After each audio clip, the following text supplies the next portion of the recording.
Hi, I'm Grayson Borders. I'm Paw Paw's youngest granddaughter. A couple weeks ago, I called Paw Paw to do an interview with him for school. We talked for over an hour. He told me a bunch of stories that I had never heard before. One of my favorite memories he had was about the movies that he went and saw for a dime apiece each week. He said, back in the day when I was in grammar school, your great-granddad used to take me to the movies on Saturday morning, mostly cowboy movies. He said they always ended on a cliffhanger, and you were so sure he was going to die every time. But sure enough, next Saturday, there he was again. The interview was for a finance class, so I was supposed to ask about whether he and Nana had ever had any money fights and what they did about them. He said, first, always have God at the center of your marriage. I think that's the key thing to being able to withstand any storm that happens. Then he said, with Nana, there's not much to fight about. Now, she does like her nice dresses, but I'm pretty sure she deserves those. I have to agree with him. Another one of my favorite parts about the interview was how clear it was that Paw Paw loves Nana so much. She's the love of his life and his whole world, and he's so proud of her. They've been married for 34 years, but he still shows her off like they're little kids. I hope that one day I have a marriage that's as sweet as theirs. My brother and I are homeschooled, and one time when Josh and I were about 10 and 13, Paw Paw came over to take over teaching one day. He called the subject he was teaching life lessons. I still have notes from that class. It was from this encounter that I got a lot of my favorite Paw Paw quotes. First, there's the famous, ask for what you want. Then there's limit your geography, limit your opportunity, and he explained the concept of OPM, which is other people's money. His point being that that is a whole lot easier to spend.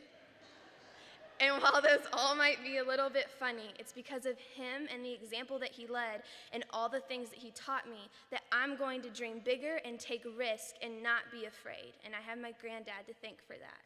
His life is so inspiring to me, and I'm so very thankful for all the wisdom that he's spoken to my life. I don't think I'm going to be able to explain to people the gaping hole that I now have in my life and how much I'm going to miss my granddad. I didn't realize how special my grandparents were until I started talking to my friends about theirs. I learned from them that most granddads don't come to your softball games.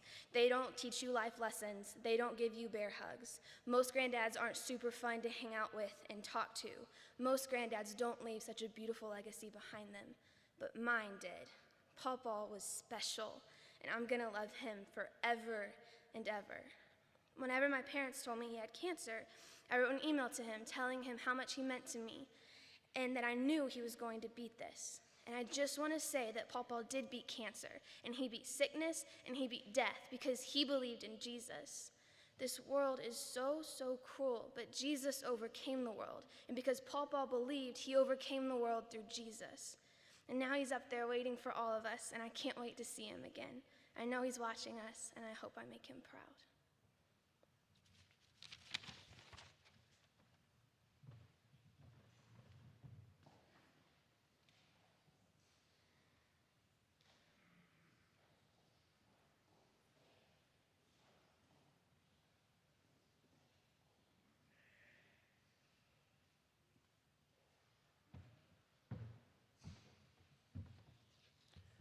It's hard to follow acts like that. The first two speakers, very inspiring. I'm Bob May. I still cannot believe it. I stand here stunned and downhearted about the loss of a valued friend, a dear friend, and I think my small circle of friends feel likewise. We, 40 years ago, gathered together regularly to wine and dine and to pick on each other. We called our group the Board of Directors. By acclamation, we chose John Borders as our chairman. He was the leader of our pack, and his calm outlook helped each one of us through some pretty turbulent times.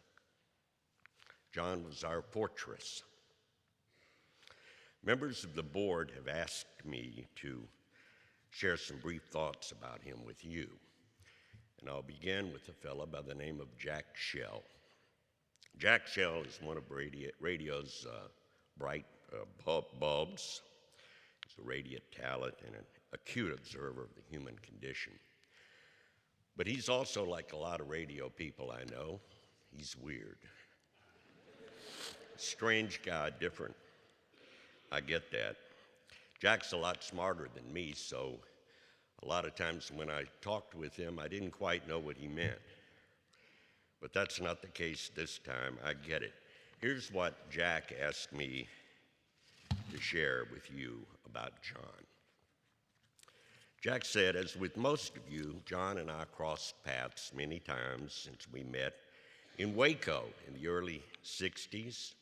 Jack says he was always upbeat, interested in others, a gentleman, grateful for his happiness, and most especially, he made it clear that he cared for his family. As for me, Jack said, I'm grateful that I got to know him. My respect for John will continue, and as with all of us here today, I will miss him. Thank you, Jack Shell. Next up, a fellow by the name of Dave Gorman. Dave Gorman is a wise and thoughtful and funny and fun man. You know, when we were in the board of directors, we told David that we would consider voting him in as a member. 40 years have passed, and we've still been kidding him about that. We had a little black marble that one of us would drop in the bag whenever he came up for renewal on his membership. He knew better. He knew we were fun in him, and that was the whole point of this whimsical group. John was the leader of our pack, the alpha dog. His calm outlook carried us through some turbulent times as individuals. He was a good friend. Let me share with you what David Gorman asked me to share. He said, one day in 1979, John Borders came by KMGC to visit with his friend David Small. I quickly learned that John, like me, was a radio geek. So from that day forward, we exchanged ideas. For every question I answered for him, he answered 10 for me. I like the odds, he writes.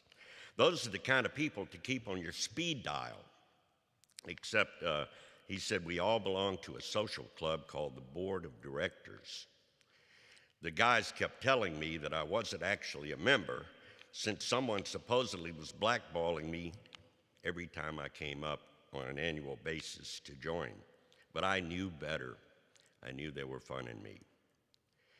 He wanted to tell the story about how the board took a trip down to the BVI to go sailing one year. He said, I didn't know how to swim, and I envied the other guys who jumped off the boat into the beautiful Caribbean Ocean. I told John Borders that I always had a dream to jump off a boat into the ocean, but I was afraid to. But John said, well, if that's your dream, you better go for it. And then he added, don't worry, I have your back. And so, Dave says, I jumped in. John gave me confidence to do something that I feared doing, and everything came out well.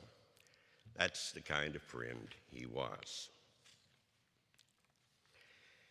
Patrick Shaughnessy, another member of the board of directors. Patrick's one of the great guys. I don't know if there's a better people person I've ever met, certainly not a better communicator.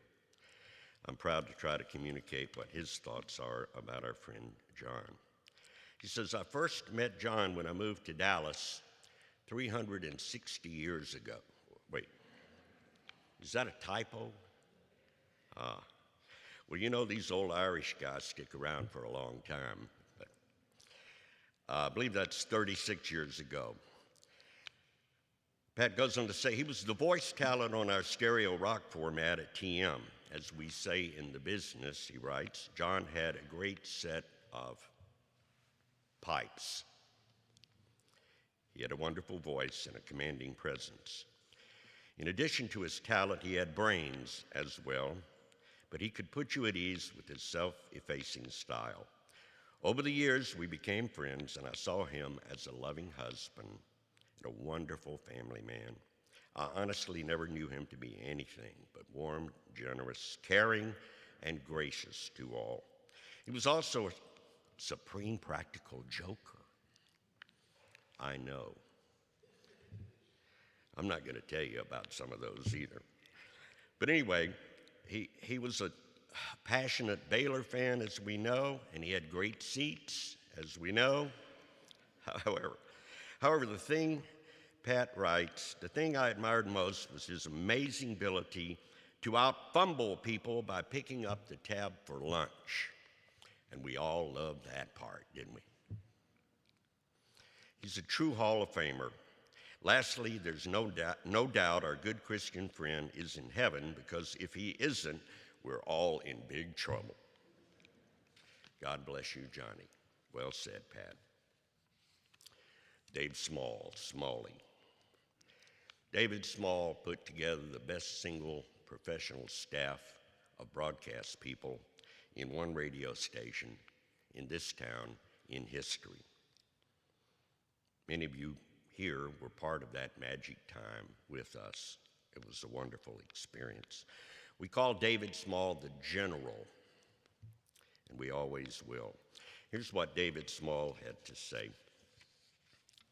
John was my best friend for 55 years.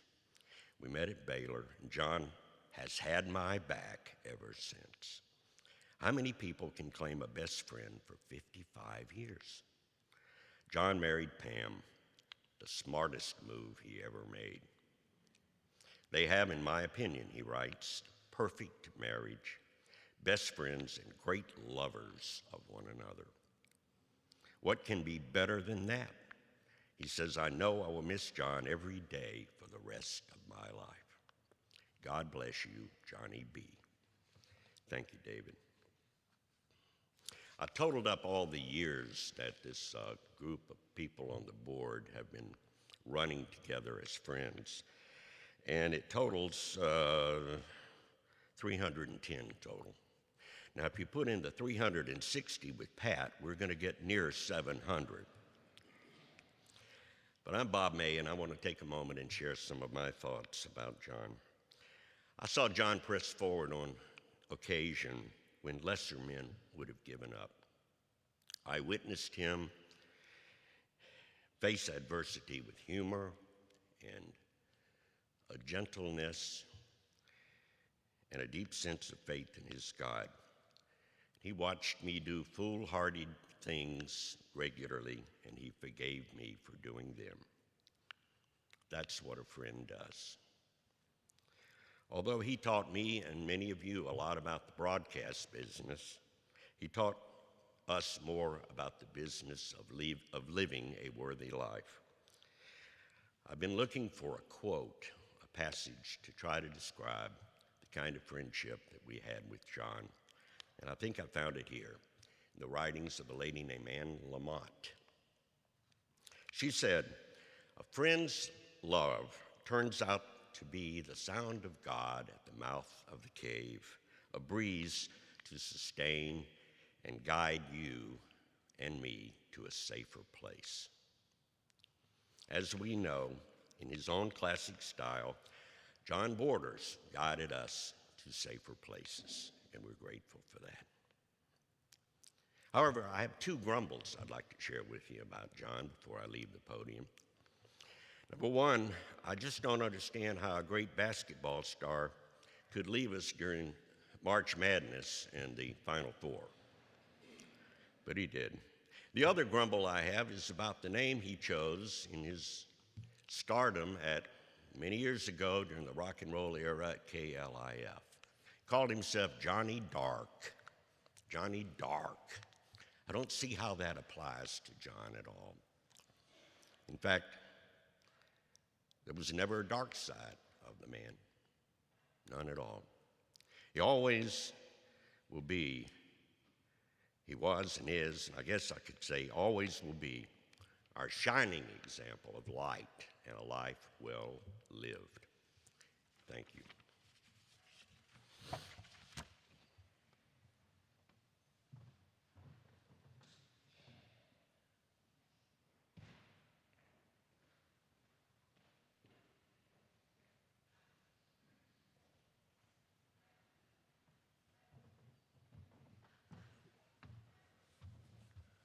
think Bob used up all my time, so I'm going to be very brief. But we're talking about a very unique guy here. I've known John, I actually met John when I was 12 years old at a Cliff-sponsored concert. And it was a big deal to get to go up, shake hands with the Cliff DJs. And I remembered that only after John told me he was Johnny Dark when I met him several years later. We've been together 16 plus years, worked together, office together, ate together, did a lot of things together.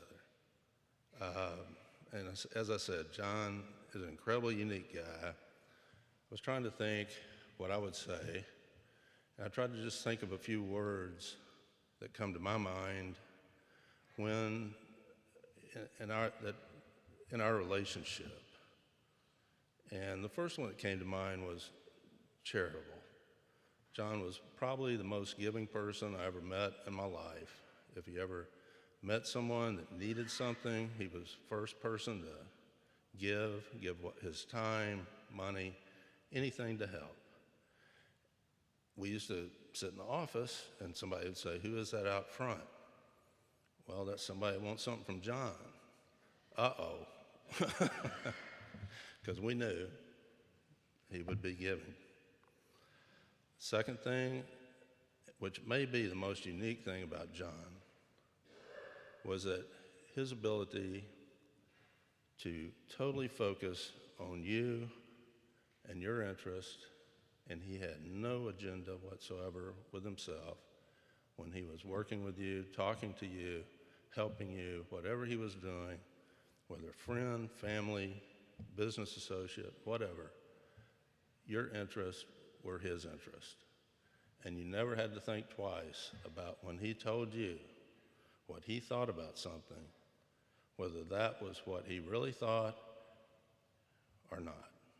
And that is probably one of the most unique things about him that I ever saw. Third was his fair dealing, which ran me crazy. John would always look at the other side and say, is this something that's fair for them? And he's talking to me about this, and I'm a person that was brought up to believe that the world is not fair. And I was always told the world is not fair, and that the fair is over here in Southeast Dallas, and that's the only fair that we know. But John would always take a look at the whole picture, and he would say, if it's not fair and reasonable for all sides, it's not the thing to do. Last but not least is respect. John is probably one of the most respected people I have ever known, without a doubt he is. And that is by family, friends, business associates, anybody that ever came in contact with him. And I never heard a harsh word said about John in 16 years, which I don't think I can say that about myself or very many other people. And I think one thing I've always thought is that the highest compliment that you can pay someone is that you wish you were more like them. And I can safely say, I wish I was a lot more like John, and I think the world would be a better place if we all were just a little bit more like he was.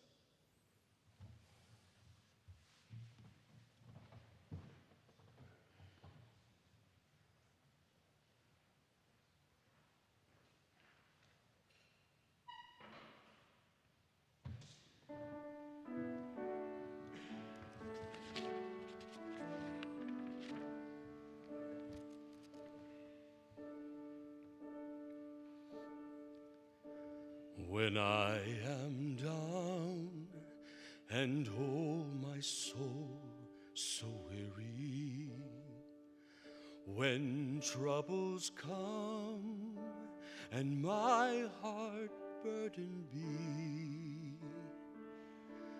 then I am still and wait here in the silence until you come and sit a while with me. You raise me up so I can stand on mountains.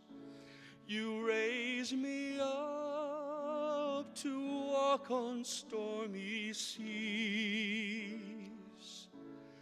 I am strong when I am on your shoulders. You raise me up to more than I can be.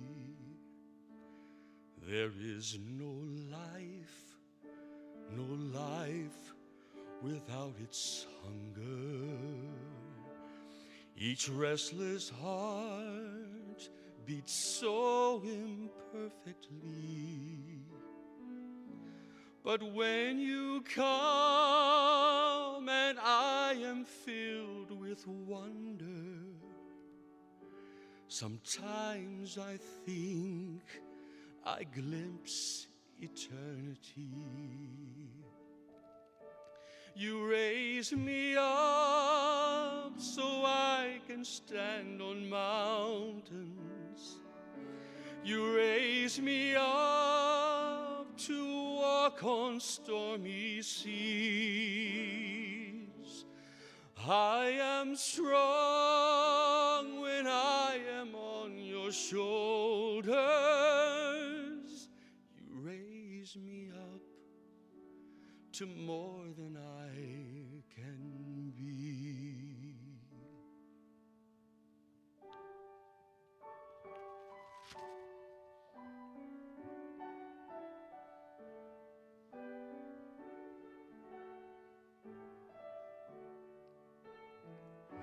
You raise me up so I can stand on mountains. You raise me up to walk on stormy seas. I am strong when I am on your shoulders. You raise me up to more than I can be. You raise me up so I can stand on mountains. You raise me up to walk on stormy seas. I am strong when I am on your shoulders. You raise me up to more than I can be. You raise me up so I can stand on mountains. You raise me up to walk on stormy seas. I am strong when I am on your shoulders. You raise me up to more than I can be. You raise me up to more than I can be.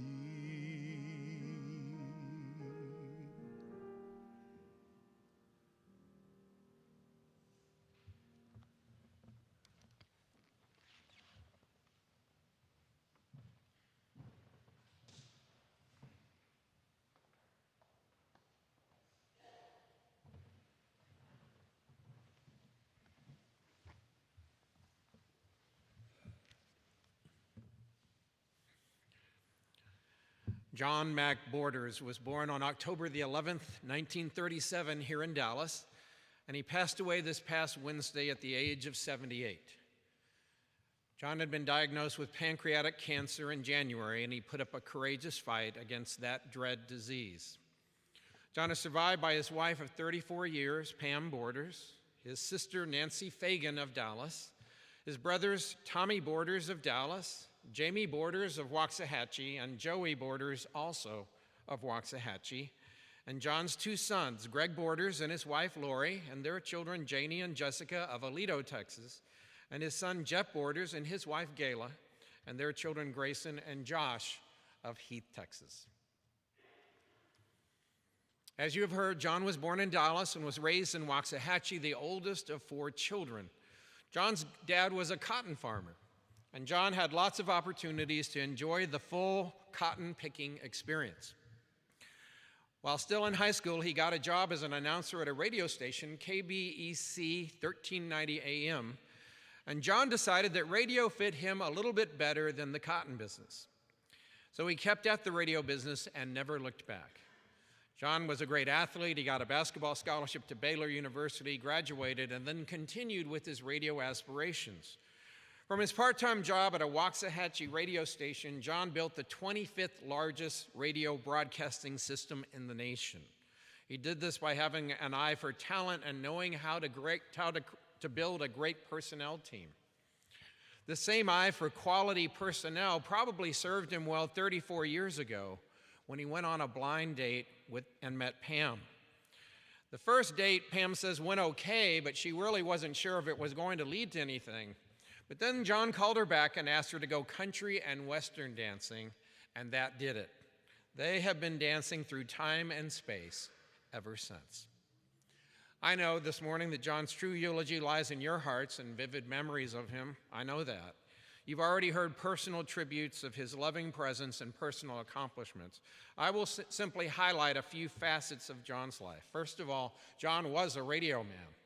He had a burning desire to rise to the top and not only be an excellent broadcaster, but be a radio station owner. And he succeeded magnificently. When I came to this church, John approached me and asked me if I was related to a Jack Fiedler that he had worked for at KTSA and radios in San Antonio. And I told him Jack Fiedler was my father. He worked for Gordon McClendon. I was a radio kid. And we instantly began reminiscing about the Gordon McClendon days, the top 40 days, the crazy contests, the sock hops, the catchy jingles, and of course the disc jockeys that continued spinning those 45 RPM records. I shared with John that I had a vivid memory of when my dad was with KLIF here in the 50s, and somebody had dreamed up a crazy contest, the idea that they would tape prizes on the underside of turtles and scatter the turtles all over Dallas. And once they were found, they would be redeemed with the radio station. And our family station wagon got christened the Turtle Mobile. And my dad and I'd scatter those turtles all over Dallas, except for the last one. It was a giant snapping turtle lying in the back seat of our station wagon. And my dad tried to reach in and get it, and it kept snapping at him. So he went around to the back, opened the door, grabbed the thing like a Frisbee, and he threw it appropriately enough into Turtle Creek. That turtle had the grand prize taped to it, and needless to say, it was never redeemed. That's the sort of wacky stuff I'm talking about. And John was a part of that exciting, vibrant, creative, rugged, individualistic, crazy world. He was a polished communicator, and what's more, John was cool. In addition to KLIF and KTSA, where he was program manager, he worked for top stations in St. Louis and Pittsburgh. He also went into advertising sales. He created the on-air personality known to the radio audience as Johnny Dark, introducing hit songs and doing dedications for lovesick teenagers. Yesterday, as I was working on this eulogy, I took a chance and went to YouTube and typed in KLIF and Johnny Dark, and I hit enter, and up came a clip with him on it, a video of him, and sure enough, he was handsome and seated behind the broadcast console, and he was introducing a Johnny Rivers hit song, Maybelline, and talking about the Beatles were coming to Dallas in 1964. John did indeed have a great radio voice, KLIF 1190. He held a variety of radio jobs, disc jockey, program manager, salesman, and true, while he was doing that, he was earning a paycheck, but more than that, he was gaining knowledge and experience so that one day he could be an owner. That was always the end game for John. In 1973, he took the leap and bought his first station. It was a big step, and it no doubt involved risk, but it was his dream come true. It was a great investment for John because he knew the radio business up and down. He had paid his dues, and he put in his time, and so he got it. He was a hands-on owner, but not the interfering, clueless kind. People who worked at John's stations understood immediately that he knew exactly what he was doing. John went on to acquire 36 radio stations as a part of the Sunburst Media Group. He would go into small rural markets and find radio stations that were underperforming. As an owner, John had gotten the reputation of being a tire kicker, meaning that he would look at prospective stations over and over again very carefully, taking his time. But finally, he reached a point where he realized it was not the time for caution. It was now the time to go for it. And so his timing was perfect, and he assembled this virtual empire of radio stations.